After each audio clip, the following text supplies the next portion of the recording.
আসসালামাইকুম everyone, welcome to বনুস blog.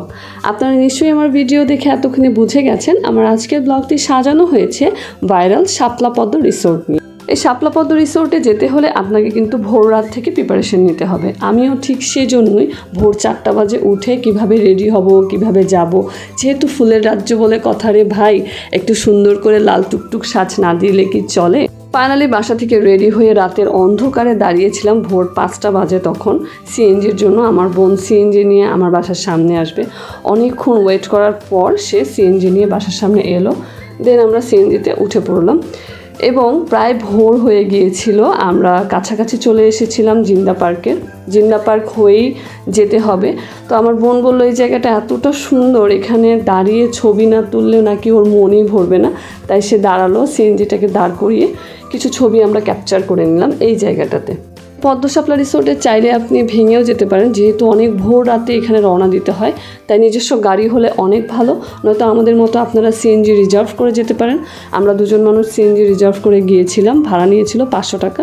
বাসা থেকে সে আমাদেরকে শাপলা পদ্ম রিসোর্ট পর্যন্ত গেটের সামনে পৌঁছে দিয়েছিল। দেন আমরা আমাদের সিএনজিটা ছেড়ে দিয়েছিলাম।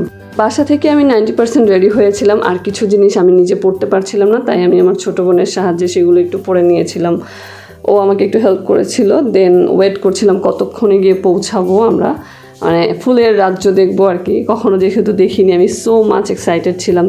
ফাইনালি আমরা চলে এসেছিলাম ফুলের রাজ্যে। এই হলো সেই ফুলের রাজ্য। এখানে কিন্তু অ্যাভেলেবেল ফুল পাওয়া যায়, আপনাকে এগুলো কিনে ভেতরে ঢুকতে হবে, একটা ফুলও ভেতরে ছেঁড়া নিষেধ। তো এখান থেকে ফুল কিনে আমরা, এখানে বিভিন্ন রেঞ্জের ফুল আছে, ওরা অনেক দাম বলবে, আপনাকে দামাদামি করে ফুলগুলো কিনতে হবে। এরপর ভেতরে ঢোকার জন্য আমরা দুটো এন্ট্রি টিকিট কেটে নিলাম। দুটো এন্ট্রি টিকিট আমাদের কাছে নিয়েছিল 100 টাকা, মানে জন প্রতি এন্ট্রি টিকিট ছিল 50 টাকা করে। আর চলে এসেছে সেই সুন্দর শাপলা পদ্ম রিসোর্টে। আসলে গ্রাম তো এমনি সুন্দর, তার মধ্যে যদি এত সুন্দর সুন্দর ফুটন্ত শাপলা পদ্ম হয়ে থাকে তাহলে তো সেটা ভাবাই, মানে নিজের চোখে না দেখলে আসলে বিশ্বাস করার মতো না যে কতটা সুন্দর। আর আমার হাতে যে ফুলগুলো দেখছিলেন, এই ফুলগুলো কিন্তু আমার কাছে 100 টাকা চেয়েছিল। যেহেতু তাদের সকালের কাস্টমার ছিলাম, ভোরের কাস্টমার ছিলাম আমরা, তাই আমি সবগুলো ফুল মাত্র 60 টাকায় কিনে নিয়েছিলাম। গেট থেকে আমাদেরকে বলে দেওয়া হয়েছিল বোর্ডে একটা ভিড় থাকে, তাড়াতাড়ি বোর্ডের দিকে চলে যেতে। আমরা খুব দ্রুত বোর্ডের দিকে চলে যাচ্ছিলাম এবং লাকিলি আমরা কোনো ভিড়ই পাইনি, কারণ আমরা যেহেতু ভোরেই গিয়েছিলাম, সো একদমই ভিড় ছিল না। আমরা গিয়ে বোর্ড পেয়ে গিয়েছিলাম। 40 মিনিট বোর্ডে উঠতে আপনার 300 টাকা দিতে হয় এখানে। এটা আমার কাছে অনেক বেশি মনে হয়েছে। হয় টাকাটা কমানো উচিত ছিল অথবা টাইমিংটা বাড়ানো উচিত।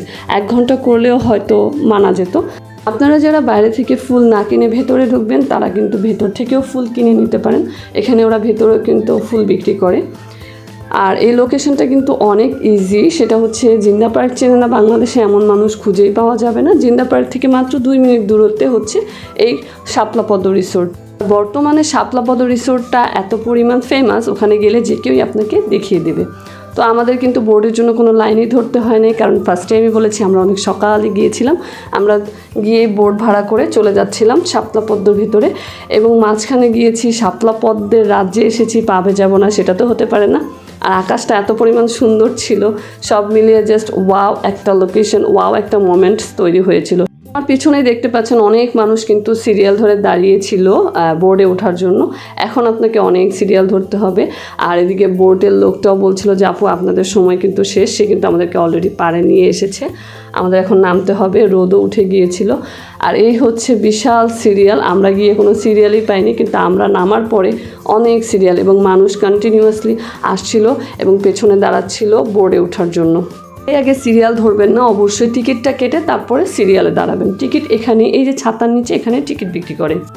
রিসোর্টে বেশ কয়েকটা দোলনা ছিল, কিন্তু এই দোলনাটা একটু বেশি ফেমাস। এখানে কোনো টাকা দিতে হয় না, তবে সিরিয়াল ধরে এই দোলনাটাতে উঠতে হয়। তো এই ছিল আমার মোটামুটি আজকের ব্লগ। আমরা যখন বের হয়ে যাচ্ছিলাম তখন দেখলাম অনেক মানুষ ঢুকছে, তখন দেখতেই পাচ্ছেন রোদও উঠে গেছে। তো দুজনেই বেবি রেখে গিয়েছিলাম, একটা টেনশন ছিল, তাই আমরা একটু আর্লি আবার রওনা দিয়ে দিয়েছিলাম বাসার উদ্দেশ্যে। আর বের হয়ে কিন্তু আপনাকে কোনো হ্যাসেলই করতে হবে না গাড়ির জন্য। এখানে অসংখ্য গাড়ি রয়েছে, আপনি যেখানে যেতে চান ভাড়া ওদের সাথে ঠিক করে আপনি চলে যাবেন।